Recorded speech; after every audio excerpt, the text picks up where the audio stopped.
ಗೆಲ್ತೀವಿ, ನಮ್ಮ ಮೆಜಾರಿಟಿ ಆಗ್ತೈತಿ ಅನ್ನುವಂಥದ್ದು ಏನಾದರೂ ಭ್ರಮೆಗಳಿದ್ದರೆ ಬಿ ಜೆ ಪಿ ಅದ್ರ ಬಿಡೋದು ಒಳ್ಳೆಯದು. ಅದಕ್ಕಿಂತ ಮುಖ್ಯವಾಗಿ ಪಾಸಿಟಿವ್ ಆಗಿ ನೌಕರಿ ಕೊಡೋದ್ರ ಬದಲಾಗಿ ಇದ್ರ ಬಗ್ಗೆ ಅವ್ರು ಮಾತಾಡ್ತಾ ಇದ್ದಾರೆ ಅಂತನಾದ್ರು ಅಂಥ ಮಾತಾಡಿ ರಿಸಲ್ಟ್ ಹೆಚ್ಚಾಗ್ಬೋದು. ಜೊತೆಗೆ ಹಿಂದುತ್ವವಾದದ ಮುಖವಾಡನೂ ಅವ್ರಿಗೆ ಅದ. ಅದಕ್ಕಾಗಿ ಒಟ್ಟಾರೆಯಾಗಿ ಈ ಇಬ್ಬರು ಮರಳಿ ಬಿ ಜೆ ಪಿ ಬರೋದ್ರಿಂದ ಹೆಚ್ಚು ಲಾಭ ಬಿ ಜೆ ಪಿಗೆ ಆಗ್ತದೆ. ಆದ್ರೆ ಯತ್ನಾಳ್ ಮಾತ್ರ ಯಡಿಯೂರಪ್ಪರನ್ನು ನೇರವಾಗಿ ಟೀಕೆ ಮಾಡುವಂಥ ಒಂದು ವಿಷಯವನ್ನು ಕಡಿಮೆ ಮಾಡಿದ್ರೆ ಯೋಗ್ಯ. ಮತ್ತು ಇದನ್ನು ಯಾವ ರೀತಿಯಾಗಿ ಯಡಿಯೂರಪ್ಪ ಸ್ವೀಕಾರ ಮಾಡ್ತಾರೋ ಗೊತ್ತಿಲ್ಲ. ಈಗಂತೂ ಚರ್ಚೆ ನಡೆದವ ನಿಮ್ಮ ಮುಂದೆ ನಾನು ಮಾತಾಡಿದ್ದೀನಿ.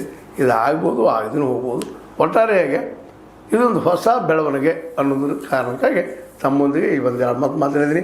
ನಿಮಗೆ ಲೈಕ್ ಆಗಿರ್ಬೋದು, ಲೈಕ್ ಮಾಡಿ, ಶೇರ್ ಮಾಡಿ, ಕಮೆಂಟ್ ಮಾಡಿ, ಜೊತೆ ಸಬ್ಸ್ಕ್ರೈಬ್ ಮಾಡಿ.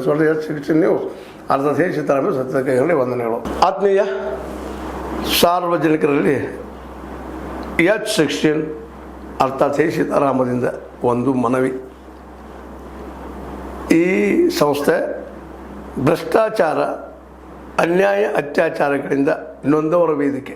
ಅನ್ಯಾಯಕೋರರ, ಭೂಗಳ್ಳರ, ನಶಾ ಸಾರಾಯಿ ಮಾಫಿಯಾಗಳ ವಿರುದ್ಧದ ಧ್ವನಿ. ರೈತರ, ಕೂಲಿಕಾರ, ಕಾರ್ಮಿಕರ, ಬಿದ್ದ ಸಮುದಾಯ ಜನರ ಧ್ವನಿ. ಬೆಂಬಲವಾಗಿ ನಿಂತು ತನುಮನ ಧನದ ಸಹಾಯಕ್ಕೆ ಸಾರ್ವಜನಿಕರಲ್ಲಿ ಕೋರಿಕೆ. ದಾನದ ಸಹಾಯ ನೀಡಿ ಸ್ವಾತಂತ್ರ್ಯ ಪತ್ರಿಕೋದ್ಯಮ ಉಳಿಸಿ ಬೆಳೆಸಿ. ವಂದನೆಗಳು. ತಮ್ಮನ್ನೇ ನಂಬಿರುವ ಮಲ್ಲಪ್ಪ ಇ ಜೋತಾವರ್.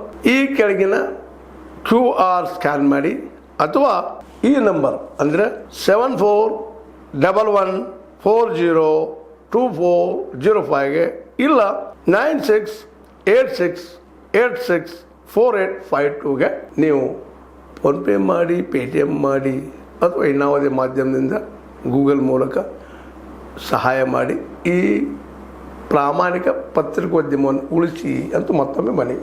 ವಂದನೆಗಳು.